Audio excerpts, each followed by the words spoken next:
आज की कहानी कुछ यूं है। आप लोगों ने अमृत मंथन के बारे में तो सुना होगा, जिसमें रतन से निकले थे।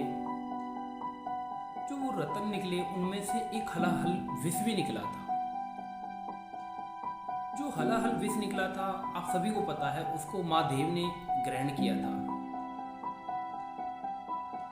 इस विष के बारे में पहले से ही देवता गण को पता था कि इसमें हलाहल विष भी निकलने वाला है। तो माता पार्वती इस बात से चिंतित थी कि उस विष का क्या होगा, और उस विष को महादेव ही ग्रहण करेंगे। उनको अनुभव था पहले से ही माता पार्वती, तो इसलिए वो एक दिन पहले से ही चिंतित थी। तो अगले दिन ऐसा ही होता है कि अमृत मंथन होता है। अमृत मंथन होता है तो अमृत मंथन से हलाहल विष निकलता है। जब हलाहल विष निकलता है तो उसको महादेव जी ग्रहण करते हैं। तो महादेव जी जब ग्रहण करते हैं, उसके बाद में उनकी हालत खराब हो जाती है। हम कह सकते हैं कि जैसे उनको मृत्यु के पास पहुंच जाना, कुछ ऐसा लगा लो। तो उसके बाद में माता पार्वती ने सबसे विनती करी थी सभी देवता गणों से कि इनका विष उतारा जाए, इनका विष उतारा जाए, लेकिन सबने मना कर दिया था। तो वहाँ माता पार्वती ने शिव का विष जो था, ताकि उनके पेट में न जाए, वो कंठ में रोक दिया था माता पार्वती ने, जिससे वो माँ भवानी कहलाई थी। तो अब वो कंठ में रोक तो दिया, लेकिन उनके प्राण तो वहीं अटके पड़े थे, विष तो था शरीर के अंदर।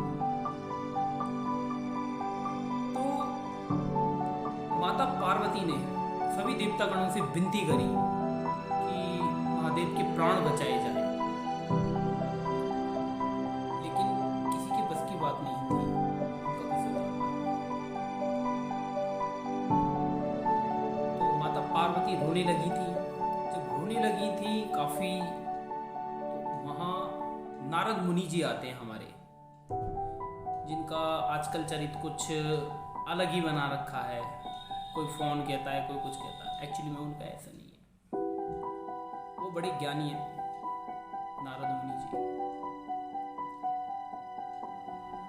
वो ब्रह्मा जी की संतान है, तो इस हिसाब से आप लगा सकते हो वो कितने ज्ञानी होंगे। तो वो आते हैं, उन्होंने माता पार्वती से कहते हैं कि माँ, इनका विष सिर्फ एक देवता उतार सकते हैं। तो माता ने पूछा वो कौन है?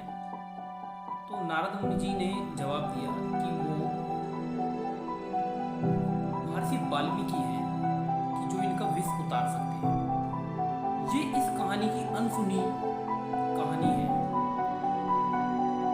कि आजकल क्या दिखाया जाता है कि जो महादेव का विष था वो माता पार्वती ने उतारा था।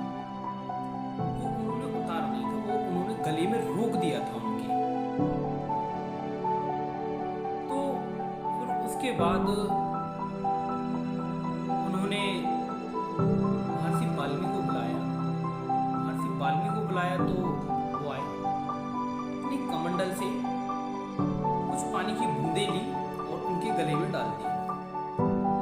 तो उनके गले में डाल दी तो फिर उनके प्राण कह सकते हैं कि बच गए पूरी तरीके से महादेव के। तो यह कहानी कुछ यूं है कि नारद मुनि और महर्षि वाल्मीकि, इनका क्या संबंध है, ये हम अगली कहानी में सुनेंगे कि इनका क्या संबंध है। अगर आप जानना चाहते हैं इसके बारे में, तो आप हमें कमेंट में बताएं जरूर। तो अमृत मंथन के दौरान जो महादेव जी का जो विष था वो महर्षि वाल्मीकि ने उतारा था। तो आपको ये अनसुनी कहानी कैसी लगी आप हमें कमेंट में बताना बिल्कुल भी ना भूलें। तो चलिए चलते हैं। हरे कृष्णा।